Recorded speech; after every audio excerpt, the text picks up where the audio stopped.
Salut tout le monde, j'espère que vous allez bien. En ce qui me concerne, ça va plutôt pas mal. Alors comme d'habitude, on s'abonne, on met les petits pouces, on pose des questions. Les questions, j'y répondrai avec plaisir. Si vous avez des amis qui aiment cuisiner et qui cherchent de l'inspiration, ben, vous pouvez leur partager la chaîne. Ça fera plaisir aussi. Alors aujourd'hui, je vais faire une recette assez simple. Hein. C'est vraiment, j'étais en train de me demander qu'est-ce que je vais manger aujourd'hui. Et il se trouve que j'ai un morceau de saucisse de Toulouse dans mon congélateur. Il se trouve que j'avais des pommes de terre cuites. Il se trouve que j'avais de l'oignon, du poivron, du céleri coupé par mes soins et congelé. Et du coup, je vais vous faire une saucisse de Toulouse braisée. Voilà, donc en aromate, enfin donc sel, poivre.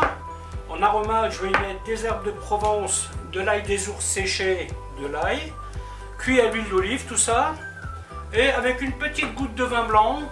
Et aujourd'hui, par contre, ça va être cuit au four. Et c'est la raison pour laquelle, ma poêle n'allant pas au four, ben, je vais tout transvaser dans ce plat-là. Et ça passera au four une trentaine de minutes. Voilà, voilà, ben écoutez, je vais vous montrer comment faire tout ça. A tout de suite. Huile d'olive. Il me semble avoir oublié de vous parler de mes petites tomates qui vont bien.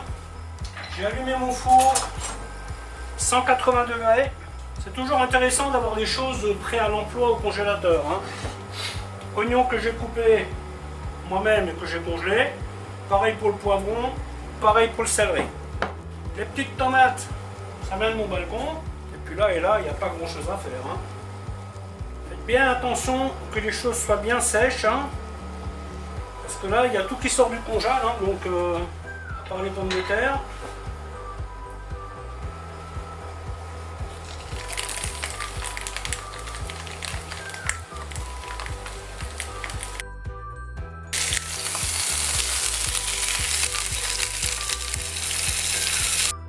Donc là, nous faisons juste un marquage sur la viande. Hein. Elle cuira au four. Alors quand vous faites ce genre de recette, vous triez, si vous avez beaucoup de tomates, vous regardez quelles sont celles qui sont un peu trop mûres, abîmées. Oui, il n'y a aucun problème. Hein. Les pommes de terre, on leur donne une petite couleur.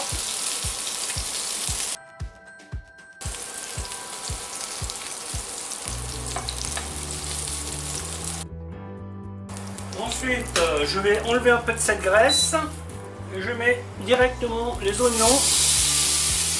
Bon, là, je mets tout en vrac. Hein. Le céleri. Donc là, je vais faire griller ça légèrement. Je peux déjà mettre ma feuille de laurier, mes herbes de Provence,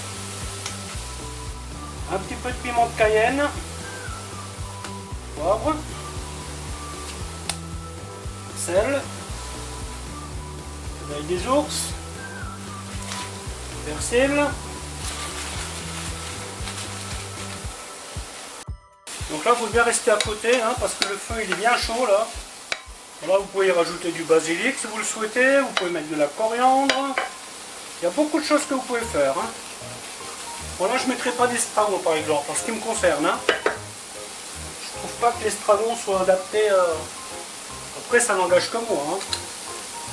Ensuite, une bonne lampée d'ail, petite goutte d'huile par-dessus et au frigo.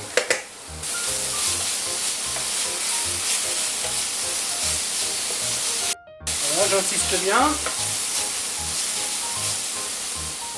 Une fois que ça grésille, hop, on y met les tomates. Ouais, je ne me casse pas la tête, hein, je les laisse entières. Ensuite, petite goutte de vin blanc. Genre 4-5 centilitres, une ébullition, un petit peu d'eau, un petit peu de viande ox,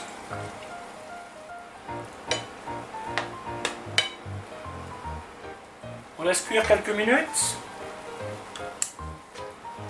et là vous avez un plat tout en un, légumes, féculents, viande. Bon, ça serait moins drôle sur la viande, vous me direz.